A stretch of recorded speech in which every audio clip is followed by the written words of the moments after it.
Hello, everybody. We're going to have another episode of Why Do You Believe? This is where I am going to be talking to somebody that, that holds a different opinion on some things than I do, and see if we can try to reason with each other about that. I think that's the most polite way I can possibly put that. Today, I'm going to be interviewing one of those people who says that he was a former atheist and then turned Christian. And let me just why don't you start off that story? Introduce yourself, please, and give a hint of your perspective there. The introduction. Okay. Yeah, thanks. Good to be here. Really happy. I've used to listen to you quite a bit, you and Matt from Austin, especially when I was an atheist, and it's good to talk to you for the first time. So just let me give a 30-second bio, and that'll tell you where I'm at. I was raised weekly Christian, really not significant. My father pulled me out of college because I wanted to study philosophy, and he said no, and that I became real angry, and but that sort of set me on a really interesting intellectual path, and I became a very fervent atheist by about 23. And then I became Let me ask you about that. What is a fervent atheist, and just explain that position. I wanted to. It's a great question. Let me just say what I was then. I was convinced that Christianity was completely ridiculous. Why? Well, I mean, I was raised in churches that, these people, say, give us money for tithes and, don't sin. And then everybody goes and sins all week. And, there were Sunday Christians, and they put on this big show when they're in church. They got a lot of money, and I'm so righteous and stuff. And then they go contradict themselves all week. And when I'm 18, 22 years old, I'm thinking these people are completely pathetic. I want to have nothing to do with them. And, I was very convinced that the answer, I actually went to Buddhism, which is, like Zen Buddhism is kind of somewhat atheistic. I don't know if you agree with that or not, but not the point right now. And that actually, I was very, when I became, about 2 years after I became so that's what I mean by fervent atheist. Just really convinced that Christianity was completely logically absurd. Okay, well, I mean, a lot of people hold that Christianity is logically absurd, and they still believe in gods, or they still believe in other supernatural things. So what drove you to atheism? What I mean, so every church is full of hypocritical people. Right. Every religion is full of hypocrites. Right. But all of them can be hypocrites. That wouldn't have any impact on whether there's a God or not. So what convinced you that there was no God? Okay. Maybe it was, I was a young 20, early 20s, and maybe I just was angry to a degree, and that's what drove my atheism. So maybe my atheism was not as pure as it could have been. I don't know if that's a reasonable answer. Yeah, I think it's fair. So you would say that you're recognizing the hypocrisy of the church, but you don't actually evaluate whether a God exists independent of that. I mean, you called yourself an atheist, but you weren't actually. It wasn't that you didn't think that there was a supernatural, because you went to Buddha. Yeah, I think you're right. Yep. No, I would. I think in an email I said I was like you. Maybe you're pointing out here how maybe I wasn't quite as. Yeah, my background on this, or how I got to this, was completely different.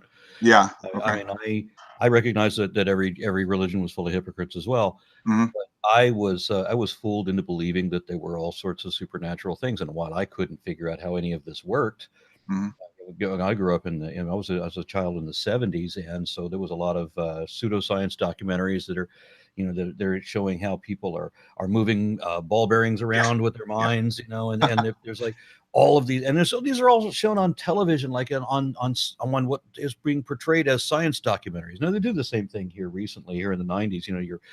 The Histories Channel started talking about extraterrestrial reptiles infiltrating, human guys and all that kind of horse shit.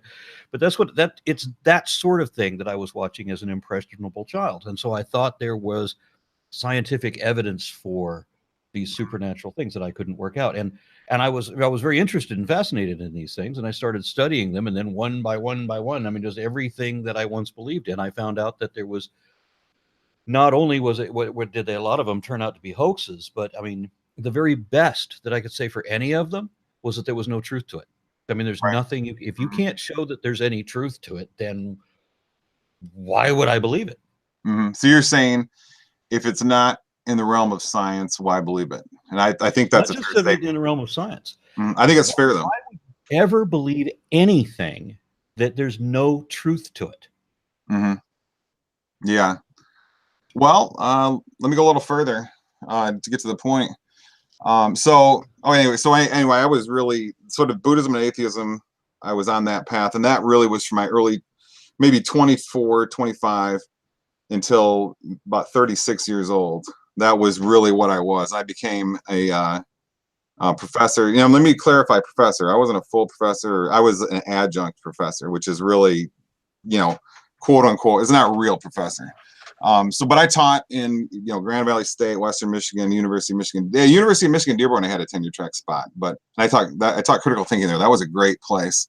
And I quit that job partially because of a dispute. I caught a student plagiarizing, and I didn't like the way they handled it. It was completely ridiculous. And I got a little bit ticked off. This is before I was a Christian, and, I wasn't too patient and stuff. And, maybe I'm not now still, but that was sometimes I wish I didn't quit. But anyways, so I even published an article in the journal Sophia in 2007 or 6 on trying to prove God's non-existence. Pretty cool article, I think. Still, it's on my website, praiseandlove.net. It's my site, and then I also was developing all my academic. I published about 13 academic papers during that time when I was going to grad school and teaching as an adjunct professor. And they all were basically trying to make sense out of a number of Buddhist experiences I had in 1995. So I became, I dropped it. My dad pulled me out of college. I became, like the sort of maybe kind of phony atheist, weak atheist. Let me clarify on that again. I mean, because you said you were a fervent atheist, and then you say, okay, well, maybe you weren't such a pure atheist, but then you're writing articles to prove God's non-existence, which that's atheist, right? Yep. If you're convinced there's no God, that no God exists, well, why did you think no God exists? Because the God of the Bible was ridiculous to me. It was killing people and killing babies, and forget all that. It's all just I just took that as meaning that God is not logically possible. That's not the loving God, right? I had a similar problem the first time I read the Bible, and I don't even think I made it out of Genesis before I threw the book across the room in disgust, because there is no way that this book was written by a superior being, much less the supreme one. This book was obviously written by inferior beings. Yeah, like I've heard you say it's written by a bunch of butt sniffing savages 4,000 years ago. I don't know if that's what you said. You said things like that. Yeah. That's exactly what you say, why did I become an atheist? That's why. That's why did I think God doesn't exist? That's why. How could this be the word of God? I went a little different path there again, because just because the Bible's wrong doesn't mean that supernatural things are all wrong. So I started exploring alternate views. I explored where you went to Buddhism. I went to Hinduism, for example. Okay. I was very interested in the Hindu spirituality until everything always got back to the fucking mythology. And whenever I started hearing about all the different gods and their interactions with each other, I'm like, this is all Thor and Hera. I don't care about the mythology. I want to know the mechanics of how things actually work. What is the afterlife like? How do you reincarnate? What is this essence that empowers our physical bodies? That's what I'm trying to find out, the nuts and bolts. I don't give a shit about the fables. Yep. Right. Yeah. The fables seem so out of touch with, way I thought then, the fable seems completely out of touch with the modern scientific world. Because I was publishing, and I was my research was sort of quantum physics, Buddhism, and a type of nihilism called mereological nihilism. It's the idea that there's only atoms and material objects like this pen.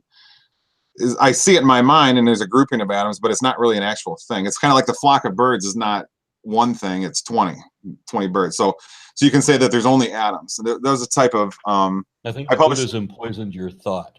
Yeah, right. I remember listening to a story about the Bodhisattva, and somebody comes up to him, they're riding a carriage, and they mention something to the Bodhisattva. They're like, do you like my carriage? And the Bodhisattva goes and grabs the one of the wheels and says, is this the carriage? And he said, no, that's the whole thing. And so he grabs another teeny piece of it and says, is this the... But the guy's being deliberately obtuse, and I hate that. I hate when people can understand there's a concept for the collective, you know, so the flock of birds is all 20 birds collectively is a flock. There's a difference between the tree and the forest. But then there are people, especially in religion, who are determined not to understand. Even when they do understand, they want to pretend that they don't. Now, let me take a very slight, I wanted to mention this to you. I like how you say religious people purposely, let's not say Christians, purposely want to not know the truth, right? Fair, the quote of you? I'm not going to try to trap in something. I'm going to go somewhere further with this. I want the statement to be completely fair. I mean, there are religious people who believe what they do for honest reasons. I've met, I mean, in general, but yeah, but there's like a class. I'm not saying in general. I mean, there are religious people who, when we talk about the people who are pretending that they don't really, the willfully obtuse are almost always religious. I could put it that way. And I've seen way too many apologists defending their religion by this method, by pretending they don't understand simple things. Ray Comfort excels at that. Yeah, I know. I've seen a couple questionable things by him for sure. Well, let me just say it in my own words.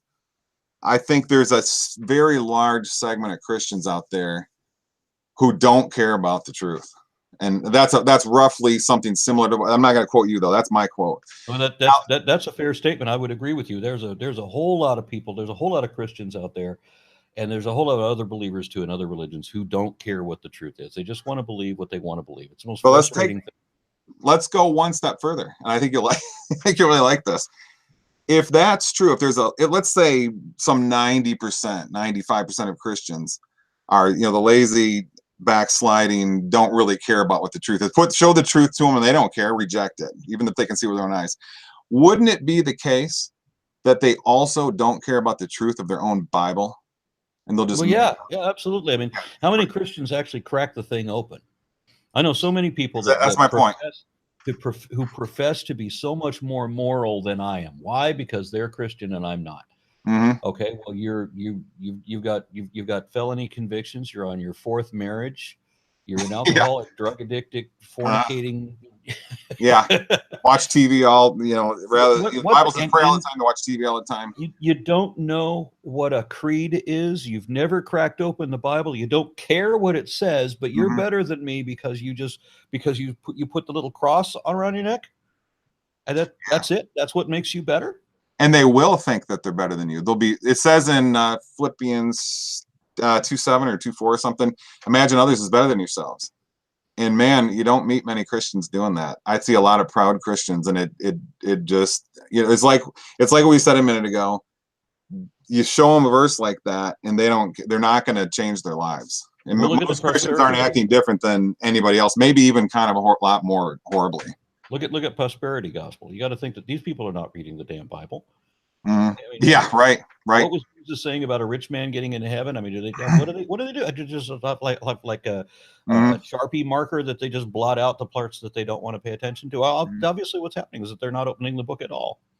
Well, they're inventing their own religion, and in many cases, I made a video on this on my YouTube channel recently, and I went through a number of points, point by point, about how here's what everybody knows Christians believe. But here's what the Bible says, and it's literally, I titled the video, "Christians have invented a false religion they call Christianity, but is the opposite of opposite of the Bible." So they say that the prosperity gospel is a good one. Sorry, I got to put in a recommendation for a video I saw a couple of days ago called "Republican Jesus." Oh yeah, there's a great right. I know where you're going. Yeah, where does it say that Jesus is concerned all this political stuff? He was quite apolitical. Gives back to Caesar what is Caesar's. When somebody asks him, should we pay taxes? And he's and so then we're supposed to be patriotic and Trump loving and going to war and anti-marijuana and all this stuff. I mean, who said? Yeah, so that's great. So Republican Jesus. Let me write that down. It's a YouTube video. Yeah, cool. I'll check it out. It's basically the Republican Jesus starts off with the Christian message and then turns it completely around to make it the Republican message. Yeah, that's a concept. That's where we see Christians simply inventing a religion they call Christianity, but it's the opposite. Yeah. So I mean, that's that's just kind kind of what I saw growing up, you know. And I mean, apparently I could discern that. So, well, let me keep going. So then I work on this. Yeah. So Buddhism clouded my mind with, it's called mereological nihilism. Only atoms exist. There's no composite entities. But that's what I thought I saw in a number of really powerful Buddhist experiences I had when, and if you say they're hallucinations, that's cool. I'm not going to, you know, that I had some extremely powerful experiences that sort of fit the description of nirvana in Zen Buddhism in November 1995, and they changed my entire life. And they influenced all my academic publishing after. I was trying to figure out what I saw, and I was trying to make it a quantum physics, an interpretation of quantum physics. I thought I was seeing the energy of everything everywhere. And it sort of reminds me a little bit of when I hear people like Lawrence Krauss talking about the virtual particles, coming in and out of existence. That's really where I was going. I was trying to describe that philosophically and use that to describe why all we have with the appearances of all the things. It's basically take that base state of quantum reality and explain how we see the material objects we do, but also showing that they're not really real. They're just sort of patterns in the quanta. This is where I feel that I have an advantage over a lot of other atheists, because I didn't just have the regular Christian upbringing. You know, I went neo-pagan, so I was exploring transcendental meditation. I was convinced that I was having all kinds of spiritual experiences, that I was, the astral projection, and just name it, right? I'm experiencing all these things, and I'm convinced that I'm having these paranormal encounters, and I'm meeting beings or entities, that are crossing over from wherever it is, and so that I can see them and interact with them. And it was important that I went through this stage where I was believing all these things, because there was a point later in life where I had to sit back and think, I remember these things. I remember all of these things happening. And they couldn't have. There's no way any of this is even possible.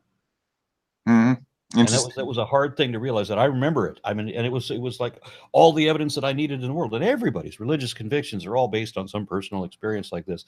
And I realized how vacuous that personal experience, the things that I can see, that I can witness and remember, that convinced me, and then realized later that can't be. That's really interesting you say that, because let me tell you what happened here. I did the same thing. So these Buddhist experiences I had, I was, really happy in the atheist spot. I loved it, being an atheist. It was freedom. People say there's unhappy atheists and all that. Well, I loved it. It was great. And in these Buddhist experiences, I mean, they were really ecstatic, and I'm not going to say they're real or whatever. But that was the first time the God of the Bible revealed himself to me, and I rejected it. In the height of those Buddhist nirvanic experiences, I sort of was saying, what is this? This is this is amazing, whatever it is I'm feeling. Maybe, it sounds like you had some of the same stuff, you were tapping into the same directions. And sort of a voice came to me, not a voice of audible, sort of a voice of feeling, saying, you know what this is? This is God. And I'm like, no, there can't be a God, because there is no God, so it can't be God. And then, so I sort of went through this for about 3 weeks when I was in these powerful Buddhist experiences. And I kept saying, and then what kind of God? And then the God of the Bible was this, and you're going to say this is all hallucination. That's totally cool. I mean, because I can't prove it. It's non-scientific information. But the point is, I rejected it. The God of the Bible that says that if you blaspheme the Holy Spirit, you can never be forgiven. And you're already an atheist activist who is writing peer-reviewed articles to try to prove that God doesn't exist. So I think you've met the criteria for blaspheming the Holy Spirit. So the Bible's already contradicting itself if God is reaching out to you. Well, isn't that the case if you don't you have to partake in the Holy Spirit and then reject the Holy Spirit? Hebrews 4:6 or Hebrews 6:4-6. You have to take of the Holy Spirit and then reject the Holy Spirit, and then it's impossible to repent. So I had not had a experience before this of the Holy Spirit. Now, if this is an experience of the Holy Spirit, you're correct. I'll have a hard time explaining how I'm a Christian now, because I was partaking of the Holy Spirit. Now, the Calvinist theologian is going to say, they can try to get around that and say, well, you weren't sealed in the Spirit yet, and so you weren't saved, so you can't. Once you have your salvation. Because, I mean, the Bible's wrong about everything, back to front.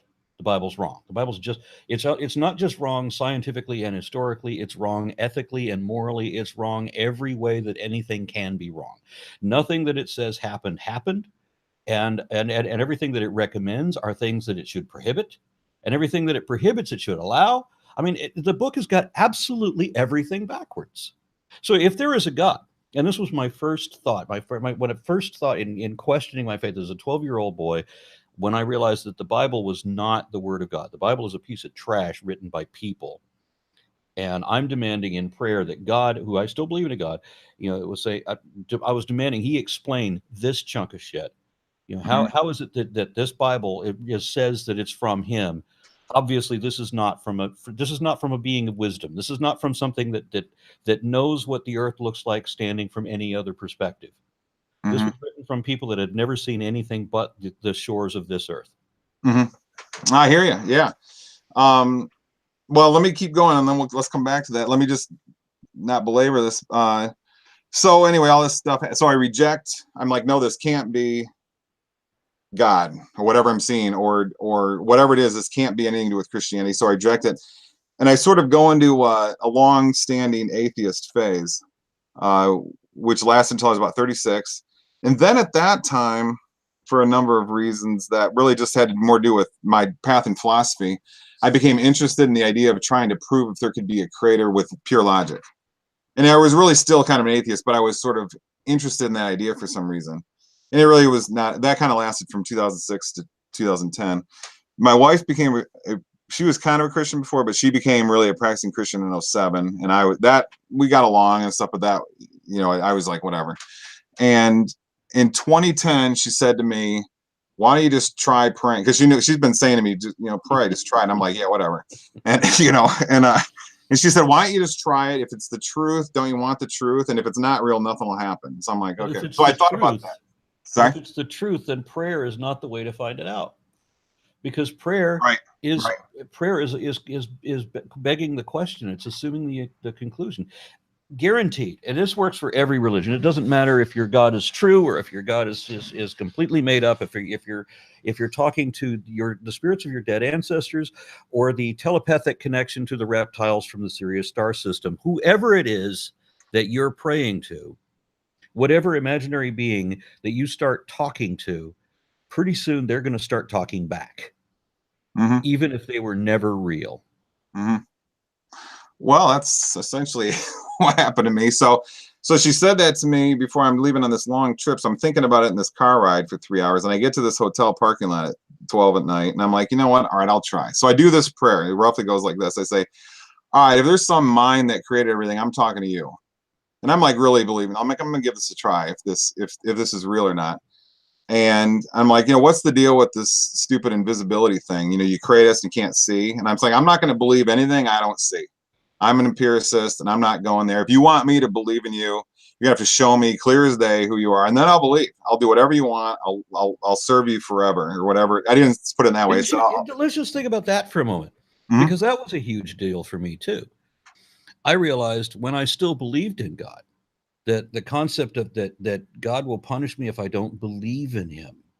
But it doesn't matter what you do, it's what you believe. That's stupid. There's no God that really exists would demand that you believe in him and punish you if you don't believe. It certainly wouldn't be a hell. It wouldn't be an eternal damnation of coming up with the most insidious torture you can to constantly heal yourself so that you can burn again. These are obviously the very empty lies of desperate wanna believers trying to convince you that if you don't buy into the streets paved with gold promise, or for the empty promise that you will never receive because you'll be dead and they don't have to pay up, if you're too smart to buy into that, then they hit you with the stick. If you don't buy the carrot, you go to the stick. And the stick is this eternal damnation that you're supposed to frighten people with. Why? To make them believe. Why? To reinforce the delusion. Why? I don't know. It's all pretend. It's all make believe. So I think everything you just said is make believe. And here's what I think. It's going back to when we were saying 95 or whatever % of the Christians out there don't care about the truth, don't want the truth, and are making up their own religion. I think that what you just said about belief is what the average Christian believes, but I don't think that's in the Bible. I think belief in the Bible is not chosen.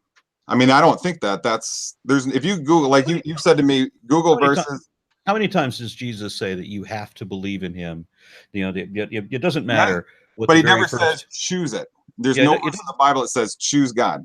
It doesn't matter what the first commandment says. You know, thou shalt have no other gods before me, because Jesus then comes along and says that the way to the Father is through me. You know, so he violates the very first commandment by positioning himself before God, that you have to worship Jesus. That you, and if you don't confess me before, you know, at that time, then I'll tell my Father that I never knew you. That kind of thing, right? So you absolutely have to believe. And then you've got where was it? I think it's Revelations, where Jesus himself is running the bloody wine press for all the people that didn't believe in him, and he's crushing their bodies in a wine press so that everything's, you know, blood up to your knees. That's how desperate these people are, that you buy into the make believe. If the God really existed, none of that would be the case. If the God really existed, you certainly wouldn't have that Bible. I don't think you'd have any Bible. You certainly wouldn't need one. Why would God go hide someplace and then only talk to, you know, in quiet caves to seemingly crazy people that have no credibility, and then go get them to go, you know, whisper their nonsense to everybody? That's not the way it would be if the thing was really real. Well, I mean, when you watch Lord of the Rings, right? Gandalf actually does things. It's not like Faith Healer, where it's like a smoke and mirrors show. You know, he's actually casting the spells. I mean, Spock and Obi-Wan, they can all do these things. They can all demonstrate, even if we can't explain what it is that they're doing. But we have to call it magic. They're doing the magic. They're showing that it actually exists. So not only do we have no explanation of magic, but we have no verification of it. Every attempt to demonstrate the supernatural has always failed spectacularly. And that's my problem. It has to fail. It's non-scientific. The supernatural, and then you'll say, then don't talk about it. And you know what? I just told you, if magic was real, you would have people like Obi-Wan and Spock and Gandalf and Hermione Granger that would be able to do these things, and you'd be able to demonstrate, hey, well, that actually happened. And in such a world, faith healers would work in hospitals, and they would heal amputees. But the reason that doesn't happen ever is because none of it is real. I think it doesn't happen because the Christians are all weak, but I can't prove that statement. It doesn't make sense either. Let's think about this God for a minute. I mean, this was another problem that I had, because I was never a creationist. I was fortunately, and certainly not a young Earth creationist. I mean, I always understood, you know, the antiquity of the Earth and everything. But the idea that even if you don't have, you know, millions of years in the Earth, even if you only have thousands of years in the Earth, you have a God that made this Bible that tells you nothing useful. It gives you a bunch of horrible commands that nobody should live to. And then the Bible even admits that the commandments suck. You know, God created commandments that people can't even live by, that horrify them, that have them, you know, sacrificing their children and all that. But he never told us about microorganisms. I mean, he never gave us a primer for the periodic table. Nothing. He told us nothing useful. Every description of the Earth in relation to the rest of the cosmos is the same mythology that every other religion at that time believed across Asia. Right. So where is there any indication of it's not just that there's no indication. And there's not a possibility either. And that's the other thing. Well, no, there's one possibility. And that's what happened to me. So I did that prayer, and then I went on my way and kept, you know, then a couple years later, and if you want to tell me I'm crazy, no problem. This is what happened. I'll just make it brief. I had a series of dreams about over a 4-month period. I have a series of dreams. All of this happened out of the blue. I had a series of dreams about my wife getting in a car crash, and my kids all became violently ill. There was this crazy illness throughout the family. I thought one of my children was all of a sudden brain damaged for some unknown reason. And I started seeing things and had a series of experiences with, let's just say, entities that you would say are Old Testament like. And then my wife got in the car crash. I thought I was going crazy. I thought I was calling mental institutions thinking I was going nuts. My wife gets in this car crash. It's exactly as I told her, in the back corner of our Jeep. And so then all that's going on. The crash scene's crazy. And I get home and I'm like, wait a minute, where's all this crazy stuff I've been seeing? I'm not hallucinating anymore, because it all filled me with this incredible terror. And whenever I would see it, it was like nothing I ever experienced. And whenever I'd see it, I'd, look the other way. I'd be like, no, So for the first time in 4 months, I sat and objectively thought about what I'd seen. And what came to me was, I immediately knew that these entities had to do with the spiritual war that's described in the Bible. I think that you just said that you objectively evaluated this, which there's no possible way. It's not scientific information. It's also your own personal impressions, right, which is exactly the opposite of objective. That's what I mean. That if I said objective, yeah, I don't know. Rewind the tape to see if I did erase it.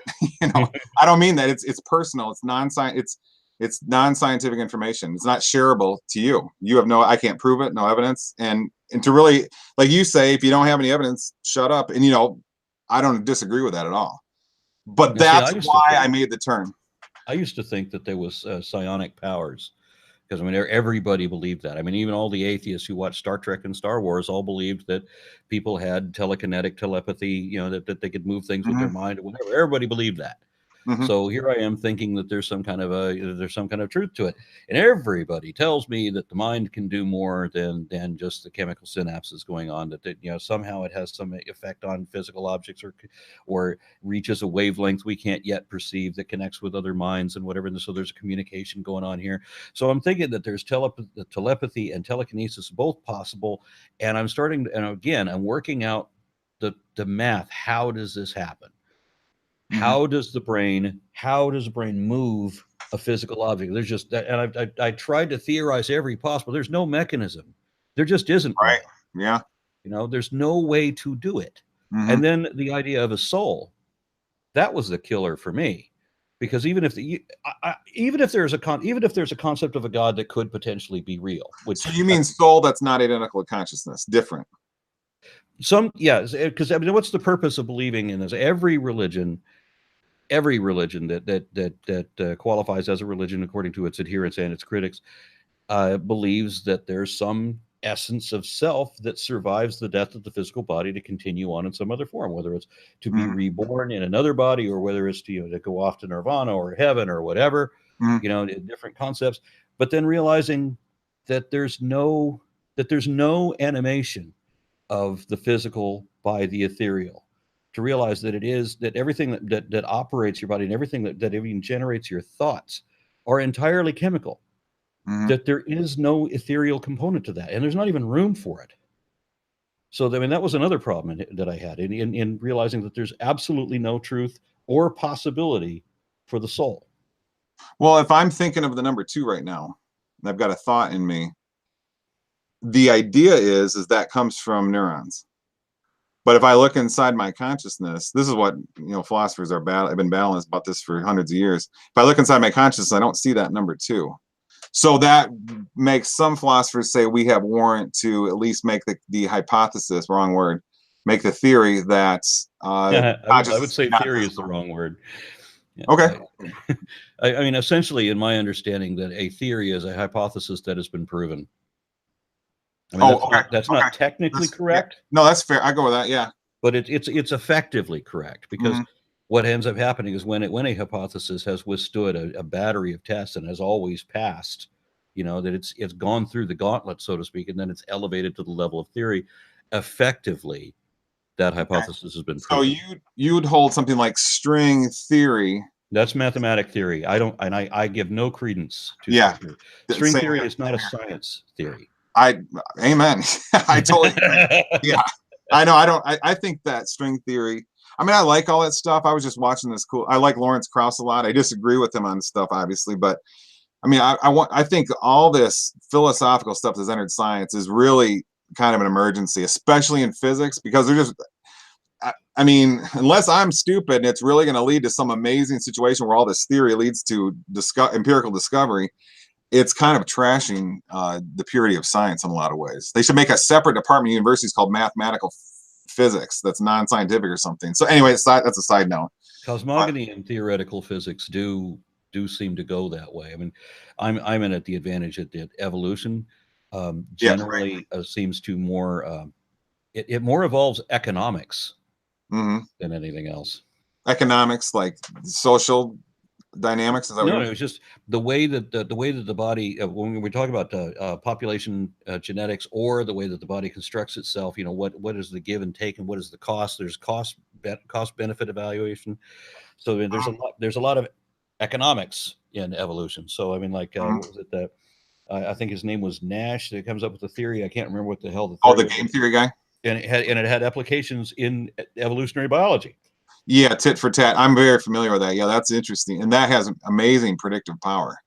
All that my undergrad's in anthropology from University of New Mexico, actually, and it was behavioral anthropology. So we got quite a bit into a lot of that, and I was blown away by how well game theory could predict behavior across the board for animals and humans. But so anyway, that's what happened to me. That's why I was am convinced that somehow or another I experienced God. I experienced entities of the heavenly domain. And then I had another experience on July 5, 2016, which is kind of related to the hesychasm prayer in Eastern Orthodox Christianity, which was far more powerful. Let me just loosely say, it was an experience of the Holy Spirit. And that really sort of even trumped the other one. And so to sum up, these two personal, non-verifiable, unscientific experiences made this shift in course for my life. So you wanted to ask me why I made this shift. I didn't think that, I never foresaw this shift happening. That's why. So, I mean, if you came along and said those are hallucinations or something, I've got no defense. I mean, you very well could win that logical argument. But in my experience, I think I'm my epistemology, if I'm dreaming, I have an epistemology of that. I know it's a dream. If I'm waking, now I have epistemology that I know I'm awake. The epistemology that I held during those experiences tells me that they were sort of hyper real. And so that's why I went the direction I did. But go ahead, sorry. Well, I mean, that's why I feel that I have an advantage. I mean, playing in or dabbling in the occult, as it were, and having these experiences that I remember vividly. And that I really did think that I was, that I was demonstrating powers, and that I was witnessing entities, gargoyles and astral projected and spiritual manifestations and all that kind of rot, right? And it was always more impressive than anybody else's personal religious experience that they would ever account to me. I mean, I always had more impressive religious experience than any Christian I ever met. And yet eventually I had to consider that none of this is possible. Well, where did you make that move? I mean, what if you were experiencing the spiritual realm? I can't have been. Okay. How come? Because there isn't one. How do you know? Well, for the reasons I just explained a little while ago. I mean, there's not even room for a soul. There's all of the elements, all of the applications that I ever put to a God, to any kind of a supernatural, to a spiritual being, to astral forms, to telekinesis, telepathy, everything. All of it depends on there being something that apparently isn't there. And Sean Carroll gave a nice presentation in San Diego where he doesn't like to say that anything is impossible. He and I argued about this. In fact, he said he would never say that anything is impossible. He would say that the probability of it is 0.00000. But in fact, what he did in this one presentation was he goes through these universal constants and then comes up to say that this prohibits there even being a soul. It can't even exist. And it's not like it doesn't. It just can't. There's nothing there. And here's the problem. There's no truth to it. If you wanted to change the definition of soul and say it's my mind, like the one I'm experiencing now, that's kind of what, for the similar reasons, that's kind of what I've done, because to say there's something distanced from my own consciousness is troublesome for philosophical reasons. So, but I mean, that's just a linguistic move. All right. So all these people tell me that they have a personal relationship with Jesus. Yeah, it's okay, fine. You talk to Jesus every day, right? And he knows everything and all that. That's brilliant. Ask him how much change I have in my right pocket. Right now? It doesn't matter, because Jesus does not know anything his believers don't know. Jesus hates everything his believers hates for the exact same reason that his believers hate it. And of course, Jesus forgives you for everything he's done because he knows what your bullshit excuse is before you even tell him. That's the way it is with an imaginary friend. That's the way it always is with an imaginary friend. You can never do a demonstration. Nothing. It's always, well, you can tell stories about how there were 500 witnesses that saw the Madonna fill up the sky. Some little town in Mexico, 500 people, they all saw the Madonna appear in the sky. Well, funny thing is, testimonial, so it's not going to, if we're going to talk in empirical terms, it's not going to work. So it's 500 people with no names, no contacts, no independent corroboration. Things get murky when history gets deep. No, the only way you know the ascension is real is through faith. And faith is, one thing I'm going to disagree with you on, and I think this is not your fault. I think you've been tricked by weak Christians. Faith is not some choice, not some, like, I choose to believe in Santa Claus. Why do all the Christians tell me then that they choose to believe what they believe? Because every single one of them is wrong. There's no verse in you can Google. I agree with you. Every single one of them is wrong. There we go. So you can Google verses choosing God, and then you come up with these huge lists, like from openbible.com and so forth. Every single verse in there said, not a single one says you can choose God. You'll instead get a list of 75 verses that you have to choose God. Pardon? They say that you have to choose. Christians may say that, but they're all wrong. What the Bible says is saying you have to believe. Right, but a belief is appointment. Acts 13:48 says those who believe are appointed. Sorry, it says those who were appointed to eternal life believed. So if you're chosen by God, you believe. If not, you don't. So belief is not some choice. Belief is if God chose you. John 16:15. Okay, so hell is full of people who didn't choose to, but they don't believe. They weren't appointed. They weren't chosen. But they're in hell because they didn't believe, because they weren't given a compelling story. No, their souls were not such where God could implant his spirit, and so they were not chosen, and so therefore they have to live in the maximal distance from God, which is a state would be of the most pain. How do you like that? I don't. It's insane. Okay. It's not just that there's no truth to that. It's that is a lie. Okay, it's not that's worse than an absence of truth. Because I mean, even in the Bible gives that you have the Jewish concept of Sheol. Now, the modern Christian hell is an adaptation of Dante's Inferno. That is not biblical. That was a legend. And the funny thing is, there's a lot of interpretations of the Bible that actually come up from other books that are not in the Bible and having nothing to do with that. What was the other thing I was? The serpent in the garden being Satan, for example. That wasn't in the Bible. That's just it doesn't say Satan, right? That's exactly. Right. You have to believe it, not on the textual evidence, right? So there's a number of interpretations that people come up with for what that's supposed to mean, or where the Sabbath changed when the Bible doesn't say that the Sabbath changed. No, it did. Yeah, right. It doesn't. The Sabbath is always that. The earth is supposed to be young in biblical terms. There's something, maybe it's 4.3 billion, but there's supposed to be a consecutive string of weeks, and the same Sunday coming up, you can run it back 2 million weeks or 50,000 weeks or whatever it is, and it's the same Sunday. So why would there be a hell? Why would a God create a hell? Because based on belief. The Bible doesn't say God created a hell. Right. But Jesus said the only way to get to the Father is through him. So if you're either going to go to Sheol and just be basically the Greek Hades, where you're dead in the underworld of the dead, and you're not even conscious, so it's like you didn't go anywhere. Okay, so you're just dead. Everybody's just dead. It doesn't matter if you were good or bad, you're just dead. There's no judgment or morality at all. That's another weird interpretation that people that actually came from Zoroastrianism. That wasn't part of Judaism, and it wasn't even part of Christianity. It was adopted from Zoroastrianism. They said that Ahura Mazda said that the righteous man, when he dies, will ascend to the kingdom of justice and truth under Ahura Mazda, but the wicked man would descend into the kingdom of the lie ruled by Ahriman, and Ahriman is the opposer, who is named Hashatan, which means the opposer, which is where you get Satan. The name Satan. Right. Yep, Job. So, and this is before Judaism. So I mean, Zoroastrianism is a good bit before Rabbinic Judaism, and then that practice kind of skipped Judaism and then got adopted into Christianity, said, after Dante's Inferno, because that's not in the Bible either. Well, I mean, you've got, how many religions do you have before Christianity? And that's another argument against it. If there was a God, why would you have all these other religions? If there was a God, why would it be the Christian God of all gods?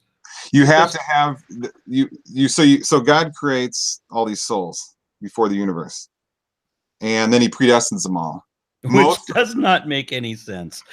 Sorry, you can tell me your hallucinations, and just think about how uncompelling that is. But then when you go into this kind of theology, well, let me explain it. Now, let me just explain what the Bible says. The Bible, and just so let's go from that standard. So we make sure we're taking Christianity. Sorry. Why are we going to the Bible? The book that we know is wrong about everything. Why is? Oh, wait. I mean, isn't the point? I mean, what you want to do? If you're an atheist, the Bible is you go for the jugular, right? If the Bible is meaningless over whether if we know that the Bible's wrong, as a Christian or as an atheist, you knew the Bible's wrong. As a Christian, you still know the Bible is wrong. When I was a Christian, I knew the Bible was wrong. It does not matter. If God exists, the Bible is still wrong. Okay.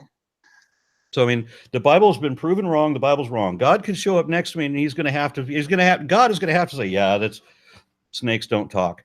Yeah, got it. Yeah, there's none of that, but there was never a global flood. I know. Well, the earth isn't flat. There's no dome of crystal over it with windows in it. None of that is true. We got that. And all of the things that the Bible tells you that you're supposed to do to be moral, to have all your wives and concubines and rape your slaves as well, and all the horrible things that it says that it should do in the sake of morality, all that's wrong. So the Bible's wrong about everything, absolutely everything. So why is that to go to here?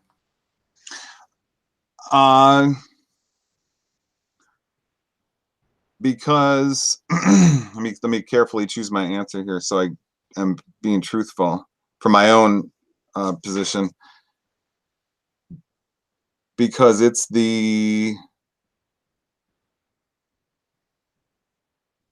because the experience I had tells me it's the Word of God. I don't know how to explain it. Okay, and so, that's the answer. Yeah, it sounds an awful lot like the God virus. You know Aron Ra? Yeah, vaguely, not. Okay, so he wrote this book called The God Virus, and it talked about that the religion that you were raised with, that is kind of like the reverse inoculation. You've been given like the chicken pox that then turns into this other disease as an adult. Now you may get over that. You may go join other faiths or what have you. You may be an atheist for a while, but eventually that religion that you were raised with is the one that crops up later in life. If you get religion, it's the one that you knew as a child. Yeah, you're saying the Jewish boys grow up to be Jewish, the Christian boys grow up to be Christian. It's something like that. Yeah. So I mean, it doesn't matter. Even if that may be cultural, though. I'm sorry. What if there is some cultural explanation for that? Well, I'm sure there is a cultural explanation for that. I mean, It's not like the one true God just happens to be the one that you were born into, and every other God for every other religion and every other culture that everybody else was born into just happened to be the wrong God. You're saying, how come you're going to say, Jeff, how come, your God's right and all the other ones are wrong? And my only answer for that is the experiences I had. And then that's the sort of, you're going to say, well, then that ends the conversation. That's exactly what I was going to say. Yeah, that's fair. You're totally fair for saying that, because we're empirical creatures, and I'm talking about a supernatural realm. So it's awful difficult. I mean, it's like I'm telling you about my dream last night. What good is that going to do us? I could tell you I had a dream of a round square or something. So yeah, I get disturbing dreams where people tell me that they dreamed about me and that I was doing something I would never do. And I'm feeling guilty or upset about this. That I'm not guilty is not the right word. I'm certainly upset that people have this impression of me for whatever reason. Although, to confess, Christians are saying this to you. They think you're some. It doesn't matter if they're Christian or not. I mean, it doesn't matter. But just people will tell me that, I had this dream about you last night, and you were doing this that I would never ever do, or saying things that I would never say. But that's just the way things are. I mean, in a dream, for example, I've had dreams where I'm not me. I've had dreams where me too.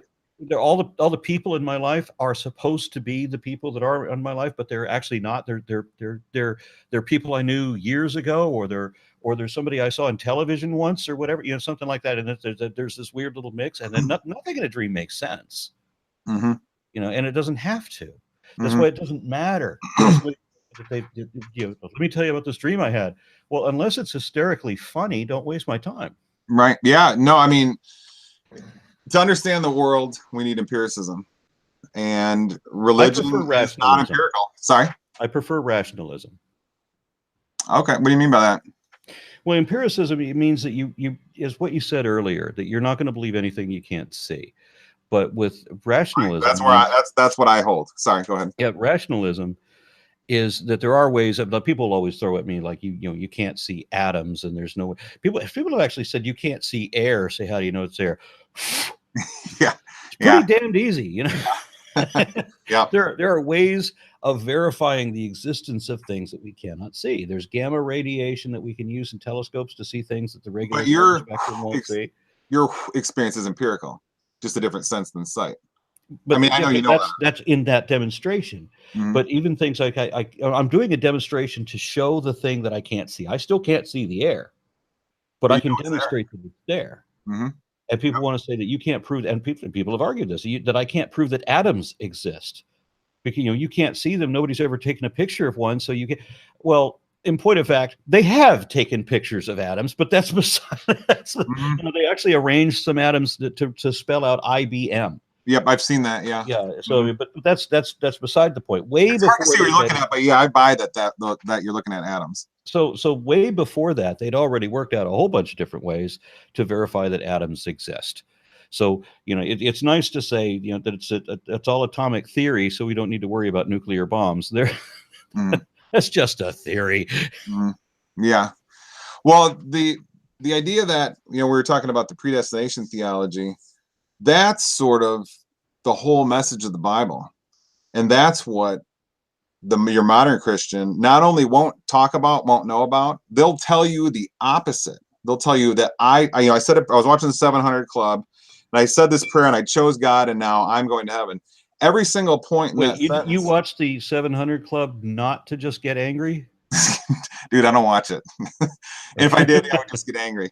No, but every single sentence in that sentence I just said is not only not in the Bible, but is the opposite of the Bible. So the point is, like when I was saying, I want to disagree with you about what you say faith and belief is, I think you think faith is a choice, and that's because Christians have sort of tricked people like you and me until a few years ago into thinking that Christianity is up to my free will. I choose it.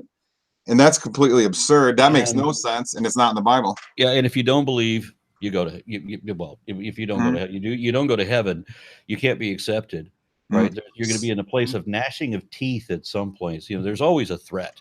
So let's go to that. So this is kind of like a version of Calvinist theology. So the idea is then, in Colossians 1:16-17, it says God created all things. There's a whole bunch of verses that like that in Revelation 4:11 and so forth. So I don't interpret that as like God created everything that existed. God is infinite, so his creation should resemble him to some degree. So he's going to create probably an infinite universes, infinite persons, and so forth, infinite beings, whatever. So I take the verse like that in Colossians as saying God created all things. Everything that can exist was created. So therefore he created every kind of soul that can exist. And if that's true, he had to create, there's going to be at least two types in there. One type that can be like him, and another type that can't. He can put his spirit into the first, not the second. And so did his only begotten son have to get murdered on 11 gazillion planets? Dude, I don't understand the cross. That's a mystery to me. I mean, I understand it vaguely that, that he, as a Christian, I have my old sinful self has to be destroyed so the spirit of Christ can be put in me. I get that. So Christ had to do the same thing. He had to conquer death, blah, blah, blah. But ultimately, why did reality have to be this way and stuff? I mean, I'm not going to be able to sit here and give you some good explanation. You're probably going to be able to shred me to some degree here. It doesn't. I mean, and I don't mean to sound arrogant. No, you can say, please say whatever you want. I was a little kid, and I don't know if I was either 5 years old or 8 years old. I don't honestly remember. I'm sitting in the car. I think it was my mother who was telling me this thing about Satan and you know, trying to steal people's souls and put them in, I don't know, put them in hell or whatever, or confuse people and make them not believe. Right? That's his goal, is to make somebody not believe. Which, you know, what's the worst thing Satan ever did in the Bible? He tried to reason with Jesus. That was absolutely the worst thing he did. Mm-hmm. Yeah, I mean, so the Bible is entirely against reason, right? If that's the worst sin that the devil can do. And I'm going to agree with you on all that. Yeah, the part about Satan tries to get people not to believe, that I'm a little questionable about, because I got a different definition of belief. My definition of belief is appointment to predestination. But forget that a minute. But yeah, the Bible being against, I don't know if I'd say the Bible has anything to do with reason, is what the way I would put it. You may just the way you put it, it's fine. Yeah, well, I just want to get that slogan on a T-shirt. The Bible has nothing to do with reason. I like that. I think the Bible has to do with experience. It's about the experience of God and why we live in this reality of, you know, kids dying. And I had a child that died. I know that you've had something similar, and you know why realities like that. And could it have been another way? You know, being the Christian, I'm going to say I guess not, because if God's, let's think about this for a minute, because this was another big problem that I had with theology. How does God do anything? Well, he continuously creates the universe. He continually, the overflow of his, there's a verse in Matthew, out of the overflow of the heart, the mouth speaks.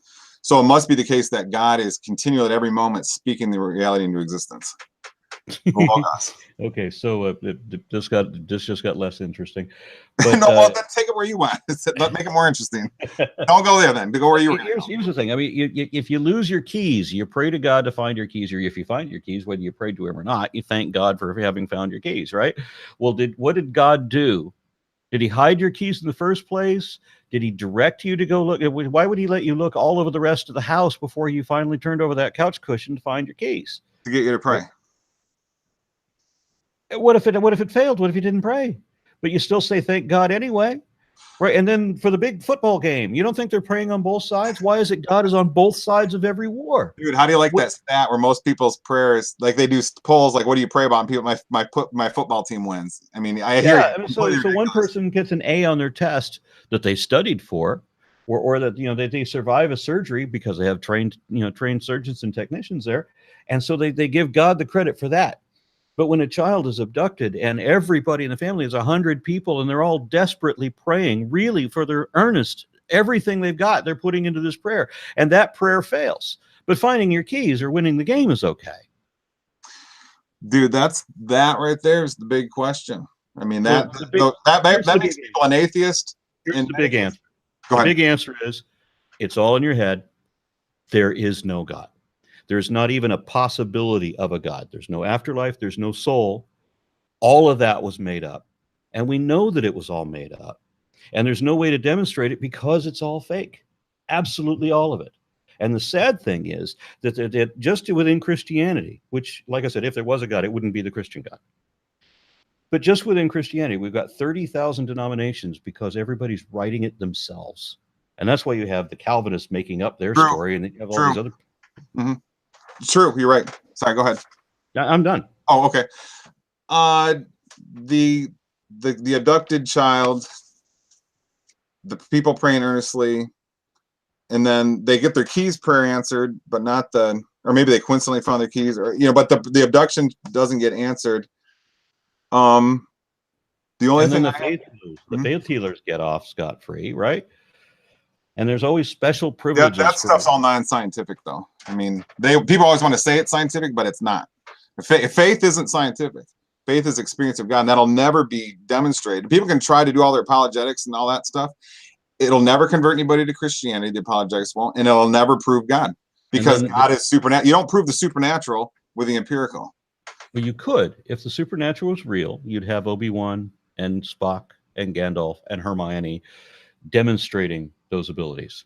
Well, how do you know?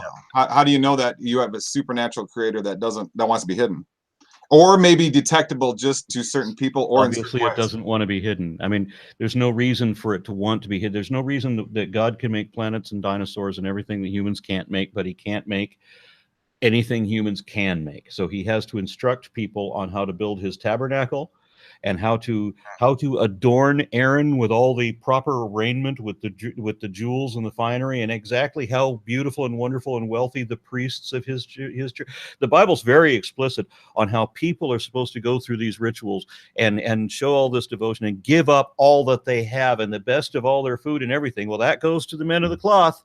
Right? That's right there in Exodus. Yeah, you're right. Totally.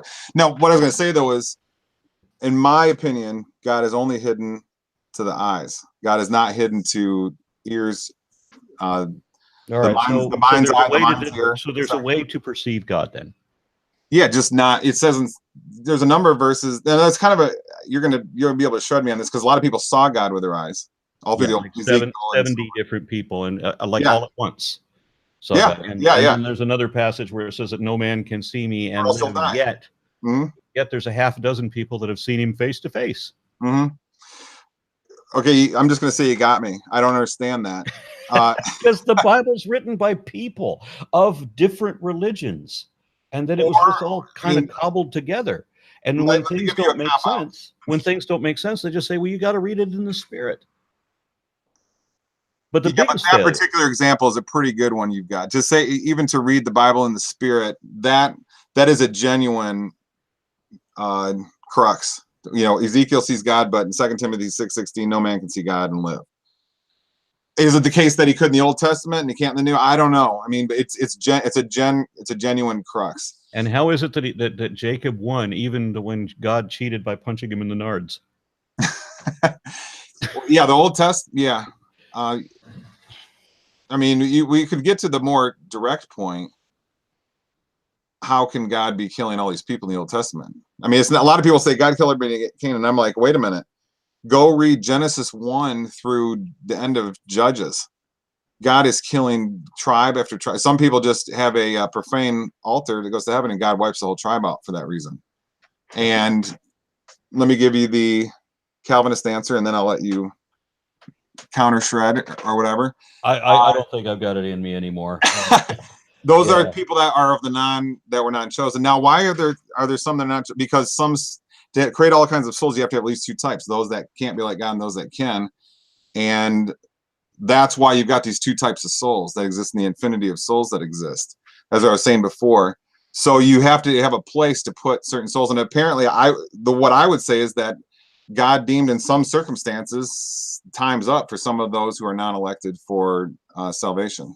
Yeah, well, I gave a prayer when I was a little boy, when I was 12, and I had this issue with the Bible, and the Bible just being just abhorrent trash.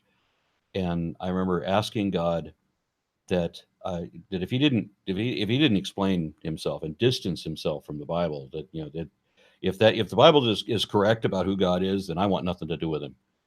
And because I was on a point of principle. I wasn't going to go to heaven and worship this thing that I know is entirely criminal, given that he can't justify what the hell the Bible says about it. And I can say that prayer has been answered, because throughout the rest of my life from that point Come on, you did not just say that prayer's been answered. Yeah, it absolutely has. I say, to show that, to either explain that you're, justify the shit you did in the Bible, or explain that the Bible got you all wrong. And now, for everything I've ever learned in my life showed me that the Bible's written by people who obviously had no idea what they were talking about. So in a sense, that prayer actually did come true. But I remember when I was 12 and I was asking the prayer that, can't I just die? I mean, do I have to live forever and ever and ever? I mean, remember The Shining was out about that time. So you like the idea of we dead and then we're worm food and that's it? Because when I was an atheist, I loved that idea.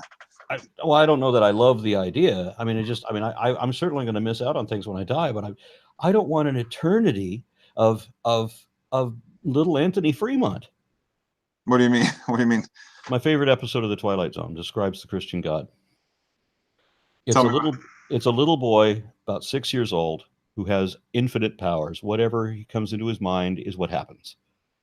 He just wishes things to happen, and they happen because he thinks so, because he points at you and he makes a funny face and you turn into a Jack in the Box, or he turns people into things. He turns things into other things. He wishes things into the cornfield when he gets bored of them, and he can read your mind. And he's a vindictive, hateful little shit. And he can read your mind. So you better always be thinking nice thoughts. And so if he ever does anything horrible, which he does something horrible every day, you have to praise him for doing that horrible thing, because you can't ever judge him. You can never say that was wrong, that was bad. You know, Anthony, you shouldn't have done. No, because you'll get turned into a jack-in-the-box and wished into the cornfield. So you've got to always praise that horrible monster that you can never escape. What's that called? I'm going to check that out. It's called The Good Life. Twilight Zone? Yeah. Zone, The Good Life? Yeah. Okay. And so that is my vision of heaven. You are stuck in this place with this demonic despot who can read your mind, and you better be thinking nice thoughts, and you're stuck there forever and ever and ever. Well, I mean, the Bible says it's not supposed to be like that. It's supposed to be that his light, his face acts like the sun for the new heaven and new earth, and blah blah blah. I mean, but you're saying that's not possible. It's like offering me the greatest drug. You know, this is like better than any heroin you've ever had. Well, I haven't never had heroin. I'm not interested in heroin. Don't need your heroin. Thank you very much. Well, this is the best heroin. I don't care. I don't want it. Sort of like what Marx said, the opiate of the people. Exactly. So, I mean, the God thing. Now, let's both say that is true. What's true? Because religion. Let's just divide religious people, and I'll divide religious people in like the 2% who are really trying to attain the altered consciousness of religion, so of Christianity. Let's go with Christianity or Buddhism or whatever. Stay with Wouldn't they all be better off if they dropped the religion and just went for humanists? Well, then there's the other 98% who aren't really practicing it, but they invent this idea of I'm special, I'm saved, I'm a proud Christian, and they drug themselves with this fake garbage. And yes, those people would probably be better off doing what going to university and getting their PhD in physics and just being an intellectual or something. Yeah, I mean, so I mean the people that are practicing making up their own fake religion, which, as we said earlier, is I think most Christians. I just made a video. Like I said, I just made a video. Well, it can't be most Christians because there is no God. So every religion is fake. That's all of them. Now, okay, let's get back to that in a second. The praying for the abducted child. But tell me why there's no God. There's no possibility of it. How do you know? Well, for one thing, it's definitively impossible. You can't have a disembodied mind that exists absent the brain that created it. The definition of a mind is the data that is created by a brain. Well, yeah, but God's according to the Christianity. Obviously, I don't have to believe it, but it's uncreated mind. No, God became that. I mean, God was a guy walking around carrying a flaming sword once upon a time when God was Gilgamesh. And then the gods moved up to the mountains when people wanted to challenge where the gods are. And then when people could get up to the mountains, well, then gods went into the clouds. And when we figured out how to fly, the gods had to go to someplace else. We go into space. Sorry, the gods have got to be in another dimension now because they have to hide in the ever receding places. Mm-hmm. And so they have to come up with these exaggerations because God was a guy who couldn't beat Jacob at wrestling even if he cheated. But now he's this uncreated total spirit that pre-existed. That's not what the book says. It's certainly not the way the people who initially wrote it intended it. That was an interpretation that was applied well after the fact. There wasn't even a fact.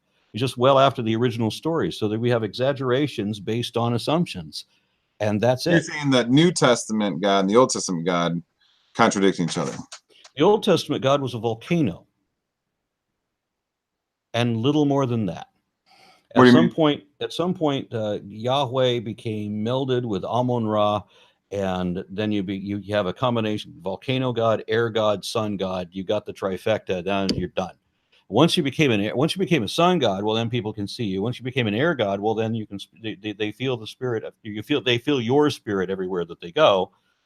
So then there you go. That's how you go from a anthropomorphic being to a full-on elemental. Well, wait, the air god, you could arguably say that's Genesis 1. That spirit hovered over the waters, blah, blah, blah. Yeah, because they thought that they didn't know that air was particulate matter. So the whole thing about the spirit, the soul, all of that came from the movement of the air, came from your breath. They knew that you would die if you cannot breathe. So the breath of life is what sustains you. They would see things out in the desert, like a dust devil would come up and out of nothing and just like whip all their tents around and tear their little campsite. So this was a dervish. This was a devil. This was a devious sand devil. So what is this? This is an air elemental. This was what do they call those? A genie, a jinn. That's what that is. And then the same thing happens with fire, but that's an ifrit. And then anytime you have a tornado, or you have what it says in Exodus is a column of fire by night and a column of smoke by day, that's a volcano. Half the stuff that's in Exodus is describing a volcanic eruption. As a matter of fact, I think there was a story that came out like yesterday that was talking about how they've correlated a particular volcanic eruption to the events in Exodus, that all these stories are based on an actual volcano. When it talks about talking to a burning bush, it's not actually a burning bush. He's talking to a volcano. He's going up a volcano. The voice of God, the rumbling, the smoke, all that shit. It's a fucking volcano. And in Exodus and, well, actually the entirety of the Pentateuch describe God as a volcano more often than anything else. I mean, sometimes they describe him as a guy, and once he's described as a tornado, but most of the rest of the time he's a volcano. Well, I'd have to check it out. I mean, I'd want it to be. I mean, history is troublesome to me. I take most of it as non-scientific. So now you may say, I held that view before I was a Christian too. History's bothersome. So I mean, if that's all the case, fine. But I don't want to see it laid out. And my gut is, if I went and looked into that, I'd see empirical problems. I'm not saying you're wrong or anything like that. I'm just saying that's in general. If you take the history of Christianity or the history of what you're talking about, or the history of the Roman Empire, I see empirical gaps all over, and I tend to just flush history in a lot of ways, at least as far as being scientific info. So no, yeah, I don't view any history as being scientific. Right. Yeah. I mean, I've been on the news. Like when you study evolution, you're studying present data in the present moment, which is that was formed 2 million years ago or whatever. So I get that, but I'm talking about, where we don't have the present data. We have some guy wrote a book 500 years ago. What you have is people writing stories from their own perspective, and they can enhance things, shall we say? I mean, I was interviewed on the first time I was ever interviewed on the news. They got every part of the story wrong. I was on the that news. Happened to me also. Go ahead. Sorry. I was on the news like 3 times. All 3 times they get the entire story wrong. If there's numbers involved, they would get the numbers wrong. There was one story where the police shot my lizard. My lizard got out. I had a Malaysian water monitor. Dude, sorry to hear that. And it got out, and people freaked their shit, because you can imagine a Malaysian water monitor. Oh my God. Okay. Yeah. Mm-hmm. You've ever seen one of these things? I mean, so this got out that the police shot it, and the thing is that the length of the lizard was different on all 3 stations, and nobody got it right. Mm-hmm. This is on a one-time direct from the interview to straight to writing it down. Mm-hmm. We have fucked up every single time. Now, that's when you're unbiased about it. Now let's take the most biased you can be about it.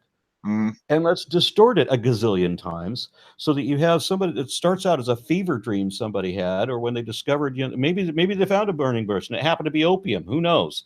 And so then he has a really vivid, weird ass dream, tells everybody, and of course nobody knows what a dream is. They all think that it's the other world talking to you. Right. So then that comes down, it writes down in the book, and then they just enhance and exaggerate, and then they get a story from this other guy that from Persia who has this other myth, and I like that. Let's integrate elements of that story into this one.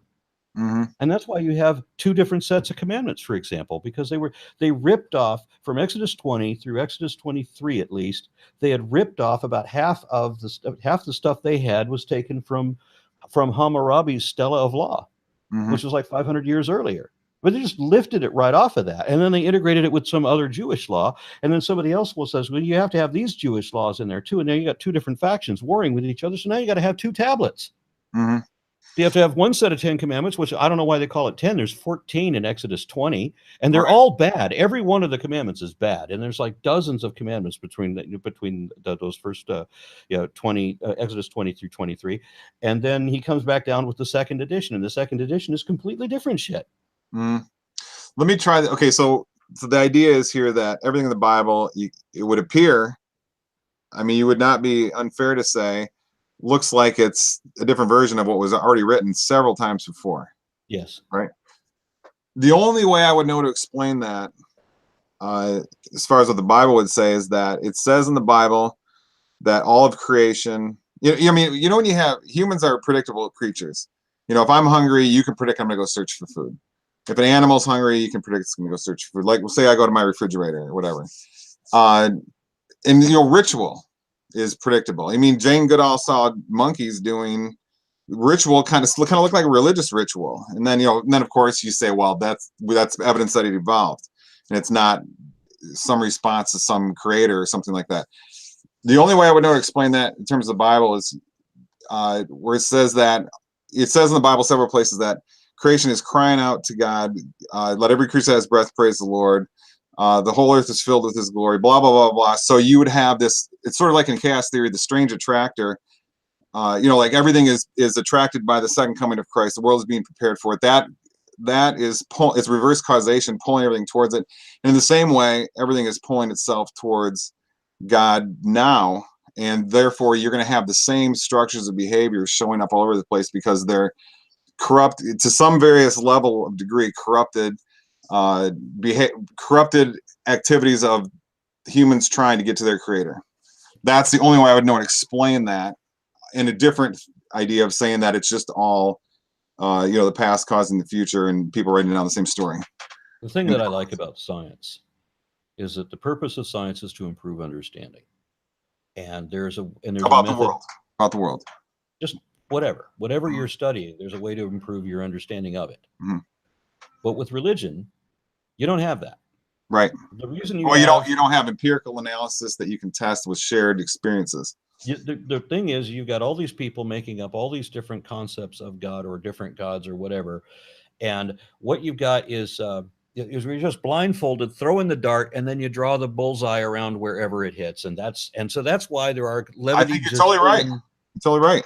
So they're all making it up. There's no way to, and the only way that's that 98% of the people that really aren't doing they're just making stuff up. So there's why do you allow the 2% or not? Pardon? Why do you say that 2% or not? Well, I don't know if that's just a number I've made up. So everybody comes up with this. Every holy book was written by people, and they're all professing to believe in God. I mean, the Adi Granth, the Bhagavad Gita, the Quran, of course, even the Urantia book. I mean the Torah, the Gospels, all of these books were written by people professing to be the one, the absolute truth of the one true God. It doesn't matter that they're different gods in every one of them. Christianity says the same thing, right? Right. They all say the same thing, and nobody can verify any detail is correct. So how do you improve understanding? They create more and more complicated theologies all the time. Yeah. It's like when you keep visiting the same story over and over again. Look at all the remakes of Spider-Man, and they keep changing the canon. Yeah. I got angry when I was watching Spider-Man, and I'm waiting for him to get that moment when he didn't stop the robber, and then the robber ended up killing his uncle. Right. Well, there was this one Spider-Man movie where that didn't happen. Well, how can you change canon, man? I mean, it's by fabricating parallel universes or something. Yeah, right. Yeah. So I mean, there's no way that you can improve your understanding if you can't tell where the errors are and which direction would be the improvement. That's because science. Everything you just said. I think I agree with 98% of what you said. That's because Christianity is not empirical, not scientific. It's you either have a revelation of God and you follow that, like it says in John 6:44. The only way you can come to the Father is if He draws you in. It's not you making the choice. If you have the revelation of God, like Paul on the road to Damascus, you're taken by it, and your life changes its course, and you drop everything for following God, or you don't.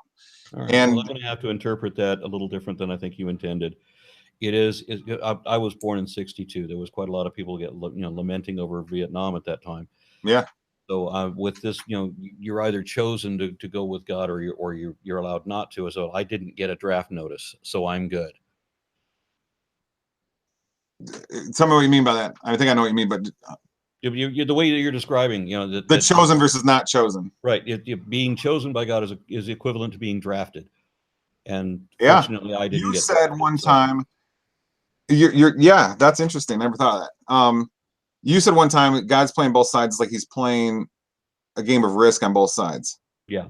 And he's got some that are drafted and some that aren't.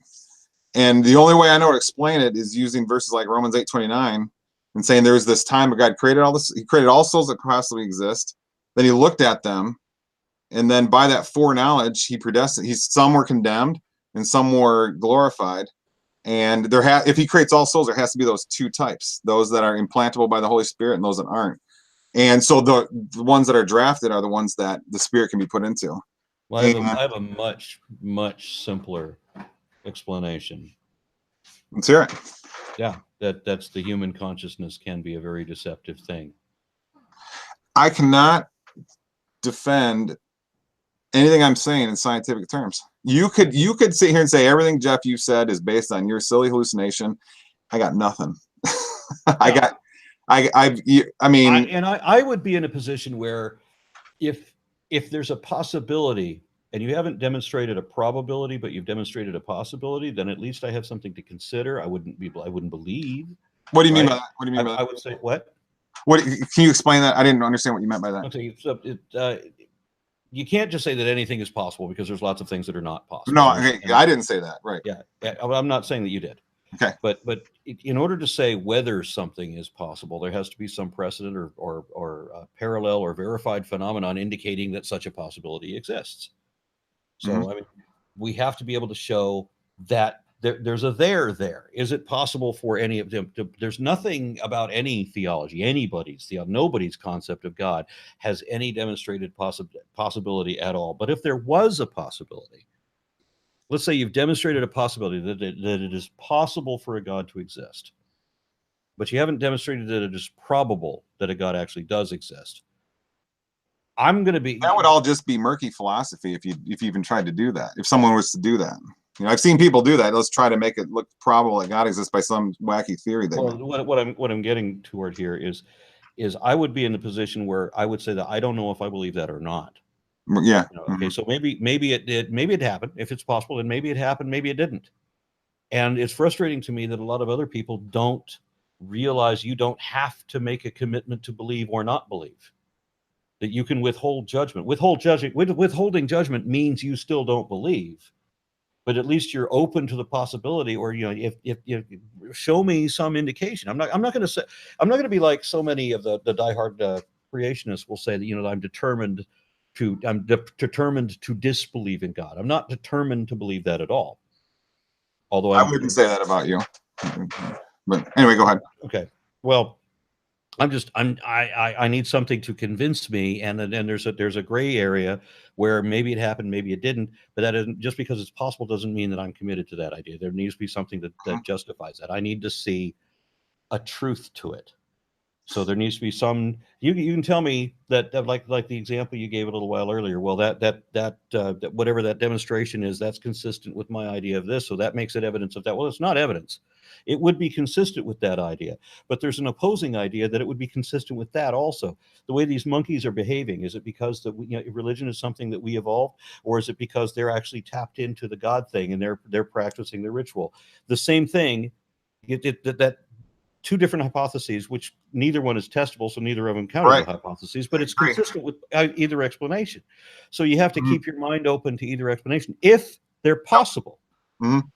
But with God, what if they're both true? But anyway, as a third idea, alternative. Yeah, but that still requires that God be possible first.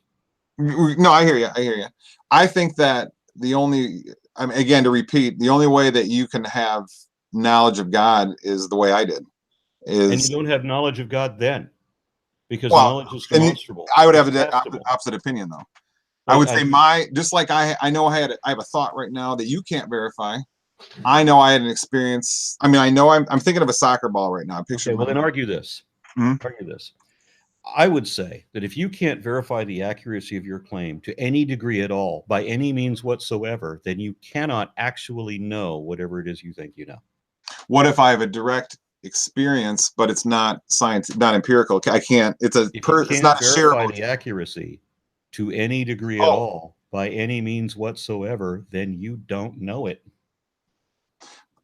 the only way I like what you're saying. The only way I would possibly be able to say I know it is the same way that I have an epistemological awareness right now that I'm not asleep.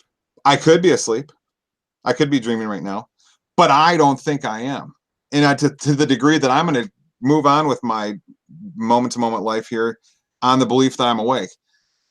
Same as when I'm dreaming, the same thing will happen. I have an epistemological experience that I'm dreaming, and how sometimes you have those dreams where you realize you're dreaming. Yeah, well, I just want to make sure that we understand that. I'm just addressing. I think I'm agreeing with you. I mean, you said knowledge of God. Nobody has knowledge of God. Well, okay, that's what they all claim. I would say I would have the opposite opinion. I would say I've had an epistemological experience, specifically 2 different times in my life, where I'm going to go with it. I mean, I can't prove. If you've got no way to verify, if you've got no way to verify that even to yourself. Oh no, the direct experience of it is verification enough for me. Just like all verification is based in direct experience. I mean, if I verify the existence, this is a scientific verification here that there's a pen. I don't doubt it, and I'm going to go with it. I mean, is there no pen and there's just atoms? It's possible, but I'm going to forget all that, and I'm going to go but ultimately that's a subjective experience. My mind isn't here where the pen is. My mind is in here. So the experience happens within me. So all experience is reducible to inner subjective experience. So just like if I have experience of the pen, the soccer ball I'm thinking about, the picture in my mind right now, the dream last night, or the religious entities I saw, they're all on the equal subjective field. Okay. So what you're saying is you've got something that qualifies for you that clearly would not qualify for me. And yeah, you're going to say it's hallucination and not scientific, and I'm going to say I can't argue that point. You win. And then I have another criteria, and you haven't met that. Wait. Okay, the second one is it's not verifiable to myself. Yeah, I mean, I'm not disagreeing. It's, again, just to sum it up, I was kind of getting verbose there. In one terse sentence, I can't prove I'm awake now. I think I am. I can't prove the religious entities I saw are real, but I think they were. Okay. That's the best I can do. That's you're in the domain of faith. And any belief that requires faith should be rejected for that reason. Well, what about, I would say, if you had a dream recently, I would have faith that you had a dream. I would believe you. No, that's trust. That's not the same thing as faith. No, in the Bible, faith and trust are equal. But okay, let's go with what you said. In the Bible, faith is a belief that you have without reason. It's not based on evidence. I don't think that verse is in the Bible. Faith, not in sight. It's what things hoped for but not seen. Not looking at things that are seen, seeing what isn't seen. It's very much belief that it's not based on evidence. And Jesus said, "You believe because to Thomas, you believe because you've seen evidence. But blessed is he who has not seen and yet believed." So it's all about, in the Bible, it's all about believing without evidence. But he meant seeing the direct miracles of Jesus, where other people have to base. What he meant was, blessed is he who has not seen and yet believed, just like it says in Hebrews 1:11, and so on. Yeah. The Hebrews 1:11, though, faith is the evidence of that which is not seen. Evidence, you could almost substitute that word for experience, and and then what is it? 2 Corinthians 4:18. It's fallacious thinking. It's not even evidence. In my opinion, they're talking about. I'm picturing a soccer ball in my mind right now. I'm seeing something not seen. It says in 2 Corinthians 4:18, we see what is not seen and that which is eternal. So it's not, in my opinion, faith would be the experience of something, but not of the physical. So you're experiencing a non-physical reality, which you're going to say doesn't exist, and I can't defend that. Well, for me, faith is believing something you shouldn't believe. Okay. Yeah. No, I hear you. I don't have any further. I don't have anywhere else I can go in this conversation, and I think the only thing we can do at this point is change the subject. Yeah. Okay. And I've got another topic I've got another project that I need to get working on. Okay. But thank you for being on. Yeah, I appreciate it. All right. Hey, I really respect what you do, man. I followed you then. A lot of people don't have passion. I like your passion, man. I mean, the zombies in this world are half dead, so you're inspiring. You and Matt and Austin are very inspiring. So anyway, appreciate being on. Thank you very much. Yep. Take care, man. Good night.